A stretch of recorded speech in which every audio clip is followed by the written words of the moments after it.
wonderful to have you here for this free webinar on making values stick. So we're just going to introduce ourselves briefly as we've got a mixture of people. Some people know me, some people come via Val. So I'm Melanie Green. I run Inspire Transformation. Actually in May, it will be 30 years since I set up my business. And I'm an occupational psychologist by training, and I work as a coach, trainer and workplace mediator in organisations, and around two main areas. One is about resilience in the workplace and developing people's emotional intelligence and their ability to deal with the pressures of life. And the other is around how people communicate and work with each other, teams not getting on well, or managers, how managers have those difficult conversations. And one of my kind of overarching values is about practicing what you preach. And I'll be talking more about that later on. So Val, do you want to say a little bit about yourself? Yep. Hi, everyone. I'm Val King from Bfg Associates. I set up just a year ago. So 1 week before lockdown, I stopped being managing director of the Roof Light Company and owner. I stopped being owner a year before that when we sold to our 70 employees. So I now help exiting business owners transition from private ownership to employee ownership. But also I have some clients who I help with mentoring and succession planning as well. So that's what I'm doing now. So very different from a year ago.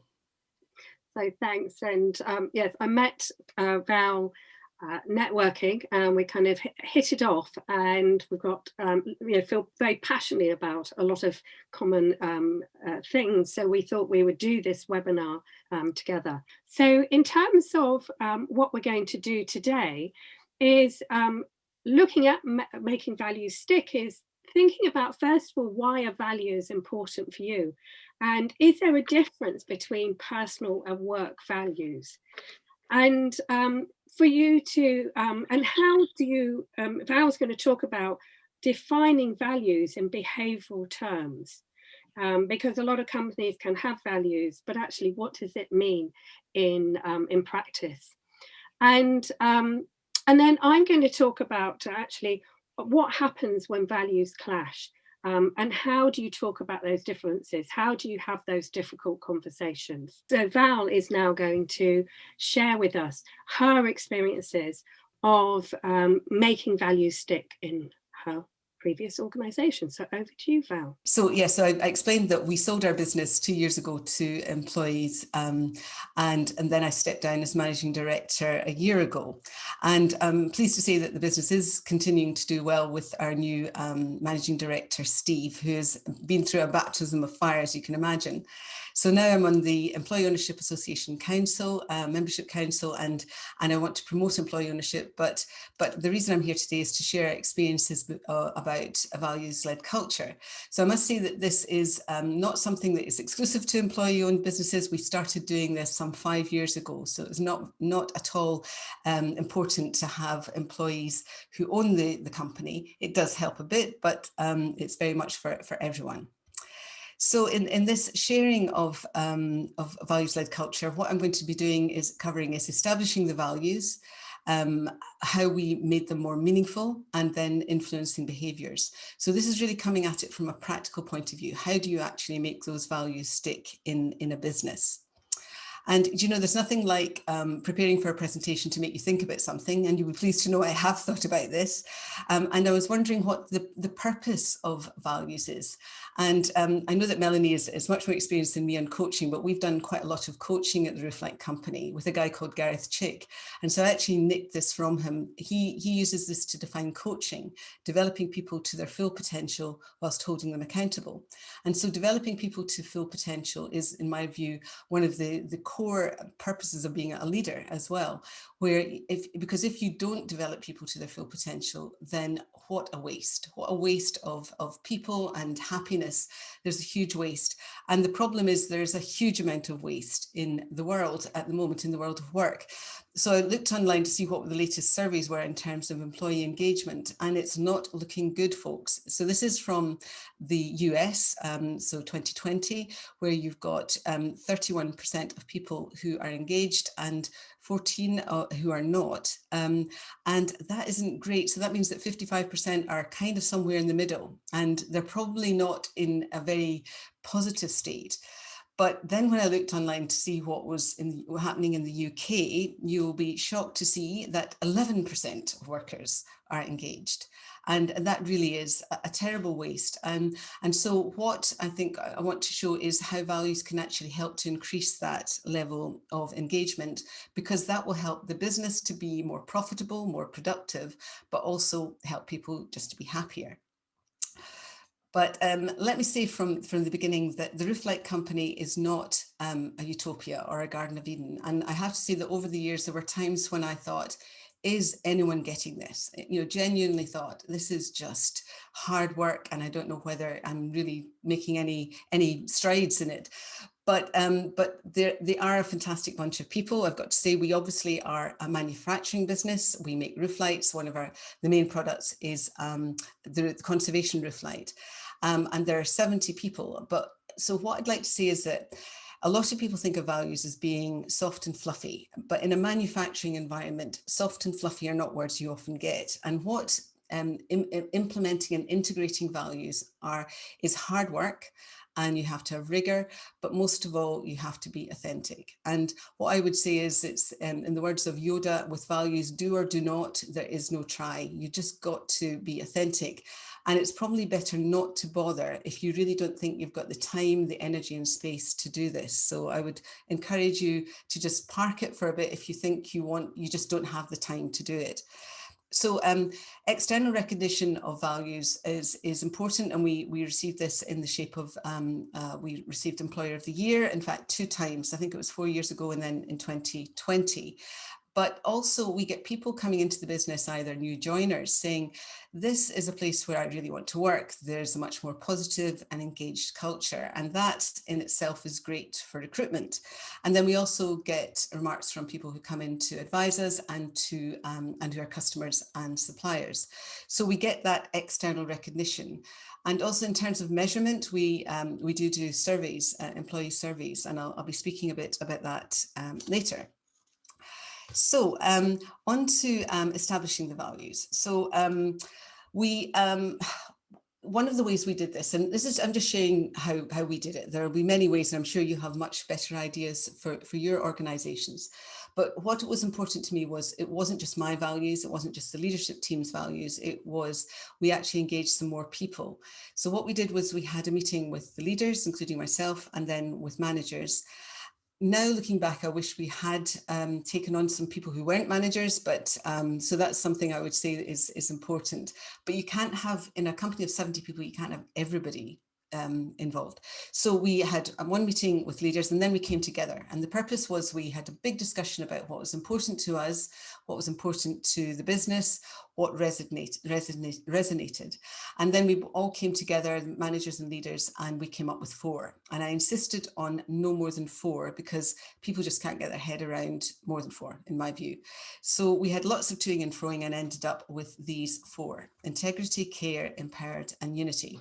Now, obviously, there are no rights and wrongs with values. They have to have something that makes sense for you. So those happen to be our 4. So now we have our 4 values. How do we communicate them? Now, the first thing, of course, that everybody does is they stick them up on a wall, which is what we did. And so we had big A1 posters, and it was actually one of our designers who did the graphics for these. So we were very pleased to have an in-house graphics. So that was good. Then what I decided to do was to actually consult people. And so we had about 6 or 7 meetings of 10 people, and I asked them, what, when you think of the words integrity, care, empowered, and unity, what resonates with you? What works for you, and what words come into your head? And I have to say, I was blown away by the results. The imagination and just the different ways of interpreting these words was amazing. So here is a selection of what they come up with. What we did was we recorded them, every single one, and I'll show you where we actually used them. But what struck me at the end of these meetings was, my goodness, that means that how are you going to encapsulate this? How are you going to make things meaningful to people when people have so many different ways of explaining and thinking about the values? And so then we came up with the idea of behaviours. And so that was the next step. So we had another group of people, and this time we did actually bring in people from the business, and we came up with a set of 3 behaviours for each of the values. And I have to say, it was a bit of mind-bending stuff, trying to really come up with something that was easily communicated and easy to articulate. That was the other aspect of it. So there were probably about nearly 20 of us in the room, but we did come up with sets of behaviours for each of the values. I have to say that when I was going through the integrity and care were really the ones that resonate for me personally. That's just a personal thing. And so I've actually chosen them to use as examples throughout this presentation. So with integrity, we give and receive honest and constructive feedback. We hold ourselves and each other accountable for words and actions, and we don't blame, we learn and grow. And then with care, we work to the best of our abilities and take pride in our work. We continuously work in the best interests of our community, and we show active interest in in the well-being of our colleagues and treat them with respect and care. So what we did with, once we had those behaviours, we thought, what do we do with them? So we did stick them up on walls, and these behaviours were very important to the way we actually make decisions. So what they did was to provide a framework for when we had either big decisions or small decisions. And I can honestly say that most decisions we referred to them. So for example, if we had a tough decision about something that would maybe be more profitable, but that just didn't feel right, then we took the decision not to go down the just for money route. And one quite extreme example was, and it just shows you in a values-led culture, you don't get everybody working in the best interest of the business. We actually had somebody who was stealing from the company, and he was stealing quite a lot, and he kept on denying it. And so we thought, well, shall we call in the police? It was starting to get a bit of a problem, but then we didn't. And the way we handled it was, I can't go into the details, but we basically had a good outcome. He was going through a very difficult time. His behaviour was obviously unacceptable to the business, but we left it so that he didn't end up with a criminal record or any engagement with the police. And believe it or not, we ended up getting the money back. So it just shows you that doing the right thing can sometimes end up well for the business. And I've got so many examples of them, but I can't talk about them, all of them. But the important thing is that people actually, I think most of the people get the values most of the time to make a difference. And it's not all the time. It's just impossible. People are wonderful in one hand and then they drive you bonkers in another. So you have to think about them as a person. And so that's something that's important to note. Your expectations can't be that high. And the values obviously influence what we do as a business. We share all our financials. That would be normal for an employee-owned business, but we did that before we became employee-owned. We pay our creditors on time. I feel very strongly about this. If you owe someone something, you pay it, and you pay it on time. And then with care, we have free external counselling. We have free fruit and health initiatives, and then death and service benefit, which we sadly did have to use a couple of years ago. So another aspect of using these behaviours to influence further positive behaviour was to spot people doing good stuff. And so that's where we had our values team. And so what we asked people to do was to recognise their colleagues for doing good stuff and any of the behaviours that were exhibited. So in the case of Emma, for example, who was nominated for integrity, she's one of these people who's very determined. She's a designer and works with architects. So they're quite demanding, but she had very, very high standards, and it was her high standards that really influenced her team. Craig, who won Empowered, this was in 2019. We had a team every year. And so Craig was nominated for Empowered because of the fact that he actually did some training, some technical training with his team. He's in the sales team that helped them to feel more empowered about the technical aspects of the product. So it was important that people are nominating their colleagues, and we would put out reminders. And then at the end of the year, I went through the very lovely task of just seeing how good people were. It was lovely. So I still got a kick out of thinking about that, actually. So it's really good to reward people when they are doing good things, and people do good things a lot more than you think. So we also, the team I met with once a month, and in some ways their purpose was to speak truth to power, to tell me what was going well and maybe what was not going so well, and how to further embed the values. And then they also did a lot of communication. And so you'll see here, if I can just get rid of my my thingy here. Yeah, you'll see here we asked Peter what the values meant. So Peter's our design director, and he said, the values guide my decision-making process. They help me to evaluate my thoughts and ensure I'm making the best choices I possibly can. So again, that's coming from somebody who's a director, and it's important that, again, I can't emphasize enough the importance of making sure that the leadership team are at least doing their best to live the values. That's really important. Now, what happens, it's all very well when things are going well, and what happens when people's behaviours aren't so good? And this is where the first two behaviours of integrity are important. So we give and receive honest and constructive feedback. We hold ourselves and each other accountable for our words and actions. So this essentially gives people permission throughout the business to give honest feedback and to hold each other accountable and to hold themselves accountable. So I can understand that some people might be thinking, well, how is that done in practice? And so one particular example I can give was one of directors in the leadership team said, I don't think you're actually holding a person who's reporting to you accountable for their performance. I think that you're actually failing to do that. So at first I thought, oh, I think you're being a bit hard on her. I think maybe what's going on there? And then actually I realized I wasn't doing my job to hold that person accountable.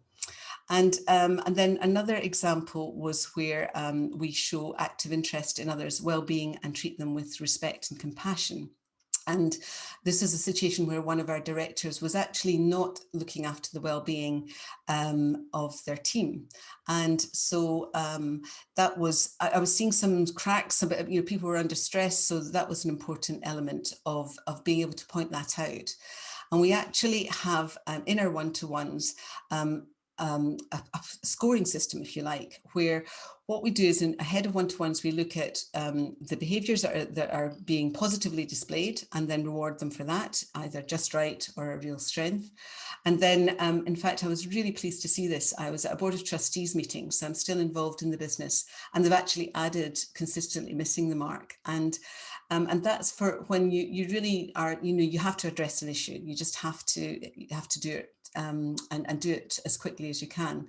So what we do is invite people to come to the meeting, spot them doing the good stuff, but also look at behaviours that are not consistent with our values, and then actually give them examples. But this conversation has to be handled with care. And Melanie, I'm sure you'll be delighted to hear that we have had coaching training throughout the business. So asking those open questions is really important. How might what's going on here? Sometimes it's just something's going on, maybe at home or something at work. But then also, well, what's stopping you from holding your team accountable? What help do you need? So all of those good coaching questions. And then you come to a consensus, because in each case, the person who's having the one-to-one puts their assessment, and then the person giving the one-to-one puts their assessment. And sometimes it's difficult when there's no agreement, but eventually I think talking it out actually helps with that. So that's the way we do it. Now, it might be that doesn't suit you, that kind of approach doesn't suit you, but what I would ask you to think about is these are Gallup questions which have been going on for years. You know, it's the Gallup polls and engagement polls have been happening for many years. So one of the things I thought would be worth asking you, maybe not now, but we can maybe do that later, is in the organisations you work for or work in, what would the majority of people say to, say, let's say question 4? In the last 6 months, someone at work has talked to me about my progress. Or this last year, I've had opportunities to learn and grow. And so in a healthy organization, then obviously you want people to score highly in these questions. These are 5 of 12. And so that's another way of maybe actually digging into, you know, what is actually going on the ground. So, so I hope I've given you examples of how we've established the values, how we help to make them meaningful, and how they have influenced behaviours. And I can honestly say that going into the organisation, there's more of an open culture, and it really can help to increase the productivity and the profitability. But most of all, and because I believe that business can be a force for good, it can make people actually more happy in their work. And that is a big thing. So then we have some questions. This is for anyone who would like. So thank you, Val, as ever, very, very interesting. And I think, you know, that final thing about, you know, people being happy at work. And one of the things that took me into occupational psychology was the desire for people to be happy. Because if you're not happy at work, then you're not happy in life. And I've seen this too many times when I'm working with teams who are in conflict, is that often people are experiencing you know, so much unhappiness. I'm really not looking forward to coming to work. And I think that's interesting where you had the 11% of workers who are not engaged, or only 11% who are engaged at work, which is horrifying. Absolutely horrifying. So, so any questions? So someone said, love the ideas of the one-to-ones and the checklist. How often do you find there is a disparity in the two? I'm guessing the two ratings. Yeah, so there were always individuals. And in my case, there was always one person in particular who always wanted to argue. She wanted a higher mark. She was very goal orientated, and she wanted a higher mark. So so there was always a bit of a tussle with that person. I think in general, she was probably the only person who I felt there was a meaningful disparity. I felt that we never would get to the point when we really agreed. But that would be, so I think it's more about the personalities, that some people they want top marks, so they just don't want to score themselves low. And then there's some people who have very poor self-awareness, and that's an issue as well.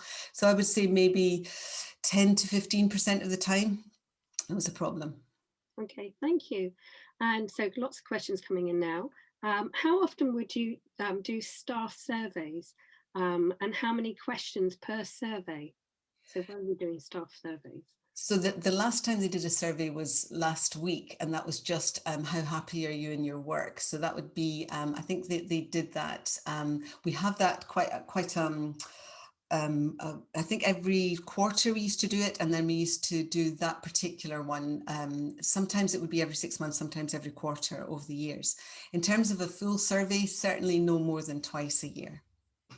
Okay, thank you. We would use some of the Gallup questions, and then sometimes we would use specific questions that were particular to us, like the values, or, you know, if we thought something's not quite right, is there a particular question we want answered? Okay. Last question is that, oh, no, there's another one come through. So what were your biggest challenges in terms of skepticism for embedding these behaviours?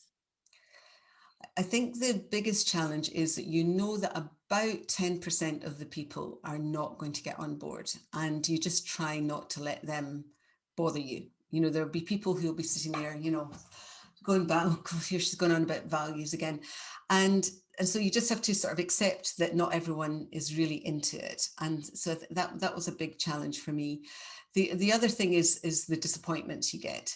when people are stealing from you, or when people's behavior really goes way below the mark, and you just trying not to let that get to you. Those are the two biggest challenges. And that will kind of link into what I'm going to talk about next in terms of how we react when our values clash, and what we do. So there are two final questions. Is how do you create the influencing behaviours once your key values have been defined? Is there a process or questions that helped with the decision making process? So I think that the checklist helps to make so the influencing behaviors we came up with, those three behaviors. If I'm understanding the question correctly, once your key is there a process? Actually, Rachel, do you think you could come off mute and just ask me that question? I'm not sure whether I understand that question. If you could come off mute and just redefine that question for me. Yes, certainly. Sorry, I was typing it really quickly. So once you've obviously agreed your 4 key values, how did you then define those influencing behaviours for each one? And then you've got some very specific examples that follow that slide as well. Yes, well, it was in that meeting. It was a day-long meeting where we just discussed about what, and we came up with lots of different behaviours, lots and lots. And we eventually, and it was Kate Mercer from Leaders Lab, who some of you might know, who helped us to facilitate that, who facilitated that meeting. It wasn't easy to come up with those behaviours, but we somehow narrowed it down. For me, it seems a long time ago, but I still remember it. It was in a pub, actually. We were in a pub, and we just came up with something that seemed right. And then we'd have, in fact, what Kate did was we split up into groups, so a bit like chat rooms, and then we kind of argued for the one that we thought was right, but then we just finally came down to the 3. Okay. Thank you. And so one final question before my presentation. So I'm aware that I'm engaged and enthusiastic, so an easy target for this. What tips do you have to overcome apathy, or dare I say it, the dreaded eye roll? Well, I would say what is really, I can say is very heartening, is that people who were the eye rollers, some who were the eye rollers, became advocates. There are always going to be that 10, I would say about 10% who you just can't engage with. But over time, and then this is something, over time, people who aren't into this sometimes leave, and people who aren't into this sometimes are asked to leave. And so over time, you start recruiting for the behaviors that you expect from everyone. So over time, we ended up getting more people who were into it than not. And that helps, and that really helps as well. So during recruitment, questions are specifically asked about values. And so we're hoping to bring in people who are into this in the first place.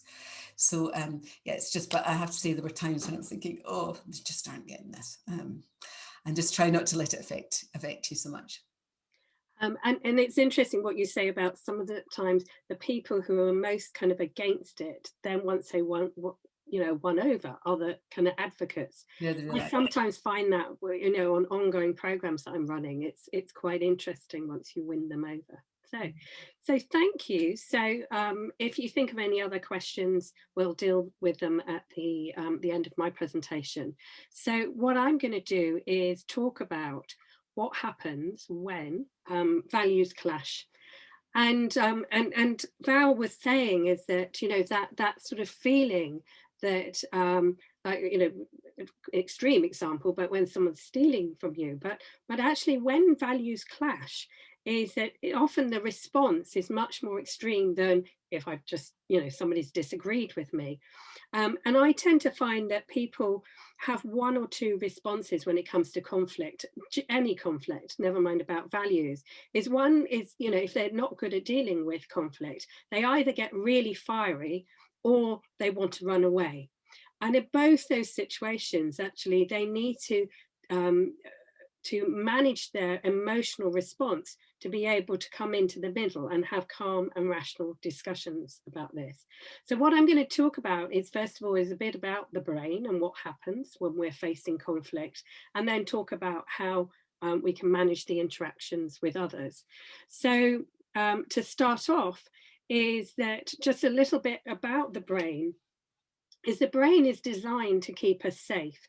So it's constantly looking out for either rewards that it wants to go towards or risks and threats. And so at any one time is that it's in one or two modes. So the reward response is, there's something good, I want to move towards it.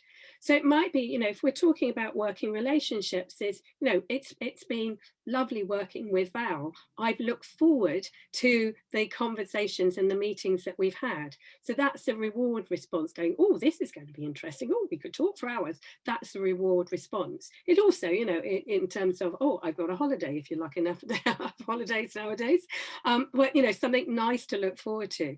Whereas the threat response is the brain wants to go, this is danger, I want to move away. And there can be, you probably are all aware of the fight or flight response, but also there can be the freeze response. So sometimes when somebody does something that really cuts across your value, is that sometimes you just might freeze and you can't think about what to say or say things. And sometimes afterwards, people might say to you, well, why didn't you respond? And it may well be because you just had that freeze response at the level of your brain. But there's also the flock response, which not a lot of people have kind of come across, is that, but in organizations is particularly important. And it's where people, they flock together, literally, is that they're unhappy with something. So, talked about the 11% of people engaged, the rest of the people might flock together quite often, is, talking away. And I was thinking about my first consultancy role when I was a trainee consultant. And in the first year, everything was great and we all got on well. Three partners and 3 of us consultants and then support staff. And then 2 of the partners decided they wanted to kind of transform the business, but they certainly didn't practice what they preached. And they really upset everybody. So one of the partners left, I left, within a year. But those 3 consultants were frequently flocking together and actually plotting about how we leave, set up our own consultancy, etc.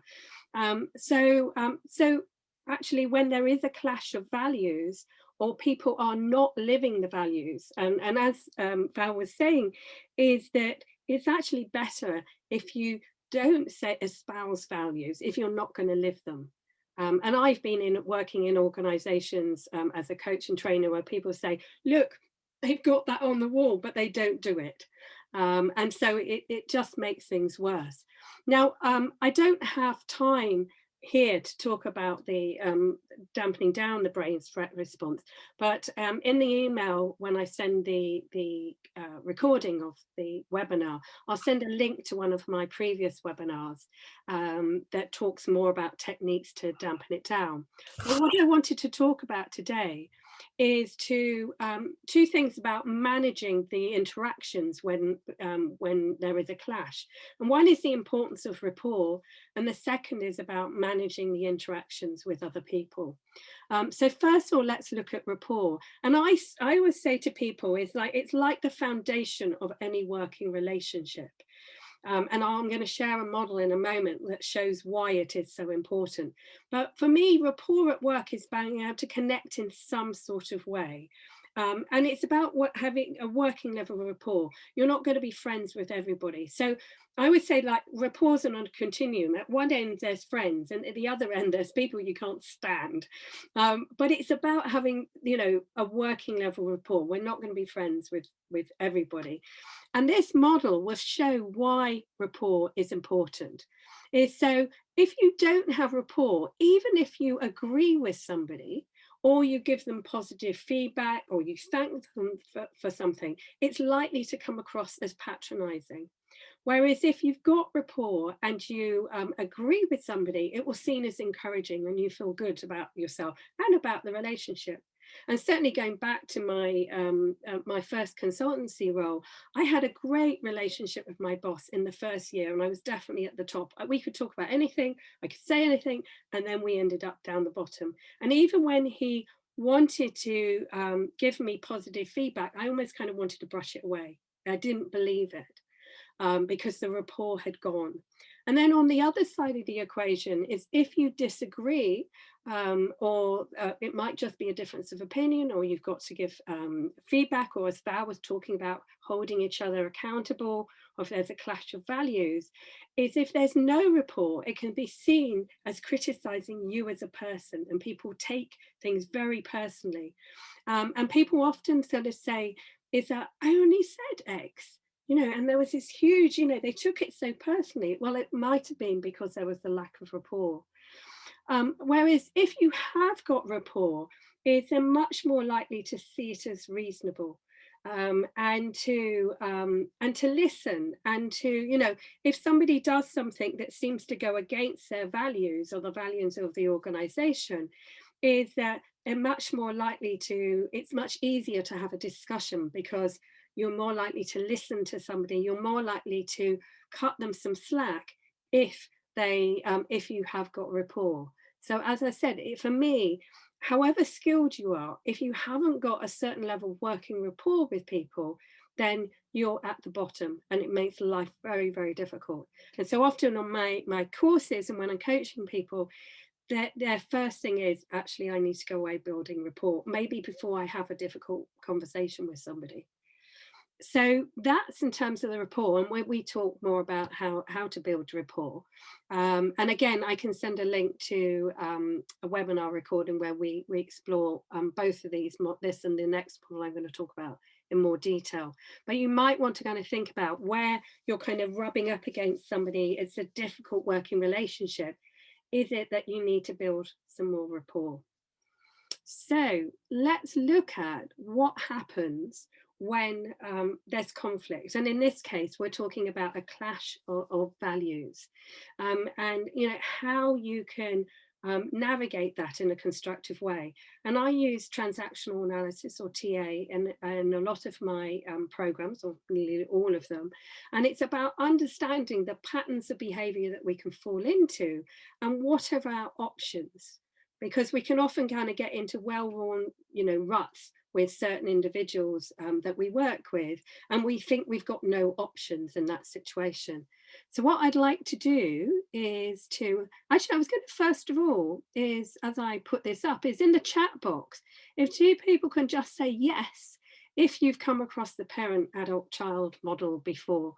So just so that I know whether anybody's come across it before. So please feel free to share. So what I'm going to do is talk through the three modes, and then we're going to talk through an interaction. So the parent mode, whether you are, so we've got loads of people have just responded. So let me just, oh, I've lost my cursor. There we are. So loads of people have come across it before. That's great. What my question will be, are you living it? So often when I'm running courses and I say, you know, I introduce it and people go, oh, yeah, I know that. It's like, yes, but are you living it? And for me, when I first came across this, over 30 years ago, it was such an eye-opener for me, because I certainly wasn't living it at the time, and therefore was experiencing the problems of not living it. And therefore, I really kind of took it to heart and started to explore how I could use it in my interactions with others. So let's go to the three modes. So the parent mode, whether you're a parent or not, you have an internal parent inside you. So when you were growing up, is you looked at the adults, and they might have been your parents, but it might be teachers, other grown-ups around you, and you will have internalized their behavior. Now, hopefully, some of them were nurturing, so that we hopefully have a nurturing parent inside us and a caring parent. That, you know, if somebody is struggling at work, or something's going on in their private life, that they're really being affected, that we'll be there for them, and we want to kind of care for them. But taken to kind of extremes is actually you can end up rescuing people so much rather than empowering people. So there is a downside to it, and you also can end up overloaded. The other side of the parent is the critical controlling parent, the bit of us that gets irritated, so that you might have as one of your kind of, behaviors is about, we'll all listen to each other. and there's somebody who keeps on cutting in when you're talking in a meeting. Maybe they're very extrovert and they keep on cutting in.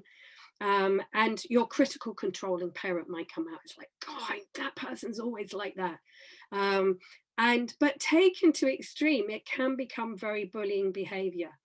And a lot of the time is actually the controlling parent is actually driven by our fears, particularly when it comes to managers as well. So when I've seen it, this behavior managers is often they're very fearful about, we're not meeting the deadlines, or costs are escalating, or we've got to get more sales in, or whatever else.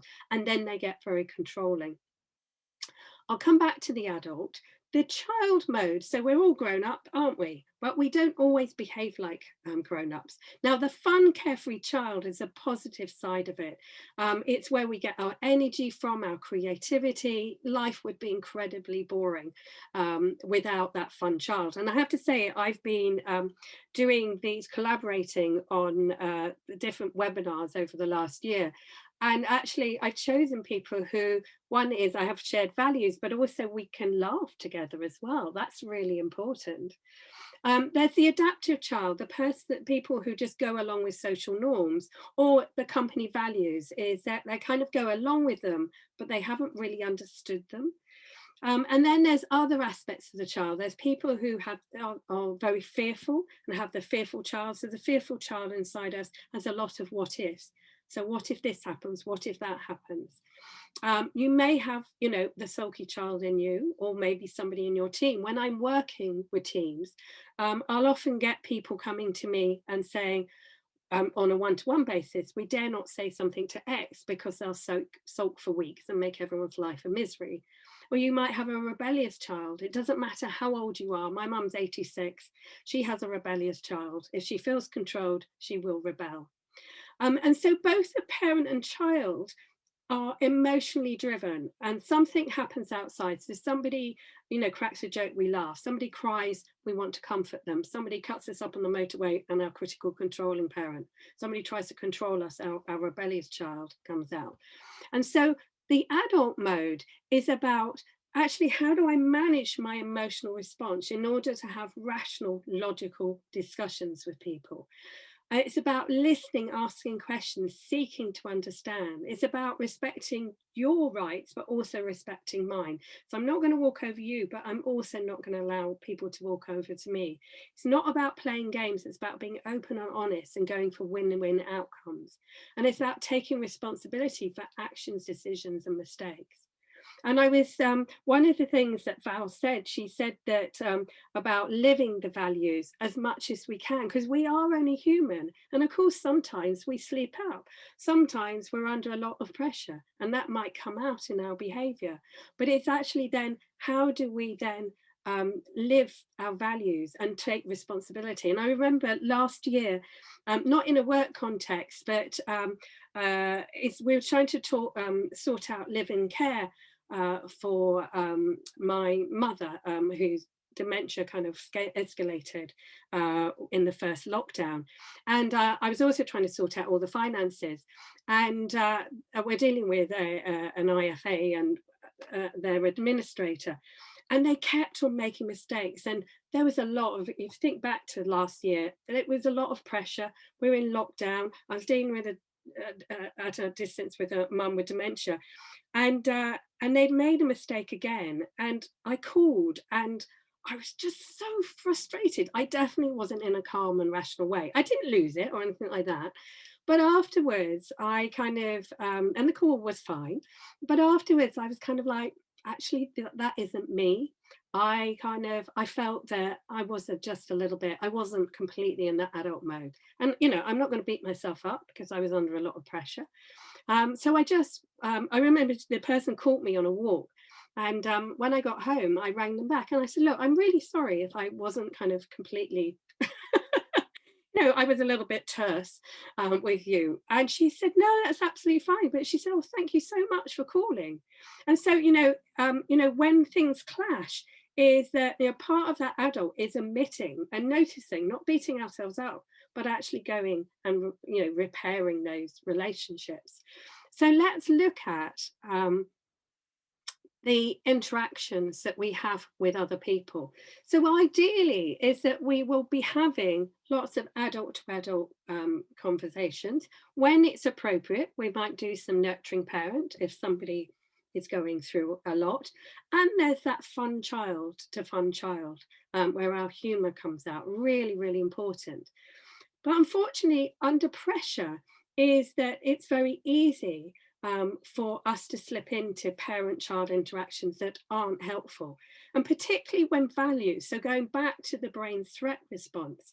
So if somebody, and if it's a really important value to you, if somebody then doesn't live it, or maybe it's your value and they don't even know about it, but then they've then done something, is that you may have a very strong emotional reaction and go either from the child response or from the controlling parent response. And then you have a very unproductive interaction with other people. So it's about how you manage your emotions, and I talk a lot about your emotional temperature. When I used to go out and about running courses, I always had this in my bag to talk about our emotional temperature, because if your emotional temperature is always high, then it's very easy if somebody then does something that goes against your values or the values of the organization, is to go off the scale. And then it's very hard to dampen down your threat response and be calmer in order to have an adult to adult conversation. So there's a lot more, but I won't allow time for questions. So feel free, I'm just going to sum up, but feel free to put any more questions, either again for Val or for myself. But I just kind of wanted to say is that in summary, from Val's, it's about, being really authentic and really commit to the values if you're going to have them, and develop ways of making them meaningful, and linking those to behaviors. And I think it is only when you link them to behaviors that everyone signs up to that you make them behave meaningful. But we're only human, so sometimes we might not behave in a way, or somebody else doesn't. So our brain might go into threat response, and it's about how you manage your brain's threat response to be able to choose which TA mode, and thinking about how do you build that rapport so that you can have those adult to adult conversations and avoid the critical controlling parent and the negative aspects of the child. So we'll come to your questions in a moment. I just want to, because in case I forget to do these slides, and then I'll come off the Val has a free webinar on the 25th of May at 11 o'clock about employer ownership. So her business now is helping people to navigate the waters of employer ownership, and she's done that with the Roof Like business. So she's got that coming up. You've also got her details there, and we'll send them again. And then for myself, to support you keeping going, I do free coaching audits for individuals and for managers. If you're not already registered with my website, if you click on the free newsletter, you can sign up for Melanie's Monday Motivational Messages and my monthly coaching newsletter that does a topic in more detail and news of these free webinars. So Val, any questions that are coming through? So yes, so we have one from James. What is your go-to technique or advice for getting your emotional temperature swiftly back under control? So in terms of dampening down the brain's threat response, is that there are a number of really simple things that you can do. Is that when your threat response is triggered, is you're often in your head and thinking, God, I knew they were going to do that. They're always like that. Or I can't believe they've just done that. And then you're in your head, you're not in the here and now. So one of the things is to come into the here and now. So even if you're sat around, if you're able to sit around a table, socially distanced with people, is to just feel your feet on the floor, feel your bottom on your chair, your clothes. It starts to bring you into the here and now. So that's, one thing is that, and it's interesting, I read some research from a neuroscientist who is saying that 80% of the time, people are in the stories in their head, not in the here and now. And that's huge. So coming into the here and now. The other thing is that that you can do is that often is that our posture changes. And so we start to tense up. So actually just thinking about and kind of sitting up, getting into that adult mode is another way. And also sometimes mentally stepping back. So I haven't got time to explain why, but looking up, you access a different part of your brain that helps you to visualize the future, but also it calms you down. I explain more of this in another webinar. So kind of very briefly, and we do it quite naturally when we're thinking through things. So sometimes if I'm kind of triggered, it might be also breathing, take a deep breath, just very briefly, change my posture, come into the here and now. And I kind of mentally kind of say to myself, okay, from the adult, what am I going to say? And that kind of brings me down. So those are a number of kind of very small things. And the more you can do them, and do them outside of work, not just in, do them when somebody cuts you up on the motorway or something and you're swearing at them or something. Because if you live these things the whole time, then it makes it a lot easier to do them when you're in that difficult work situation. So another quick one. I've got one, Melanie. How do you persuade someone, and I had this, who is a mother hen kind of person, to adopt adult characteristics? Well, I think that one of the things is I find people sharing that the model is really, really useful. Is that, understand that there is the really positive side of the mother hen. But whenever I'm coaching anybody who is a bit of a mother hen, is that they are completely overloaded because they're busy rescuing people, is that and also they're not necessarily empowering their staff.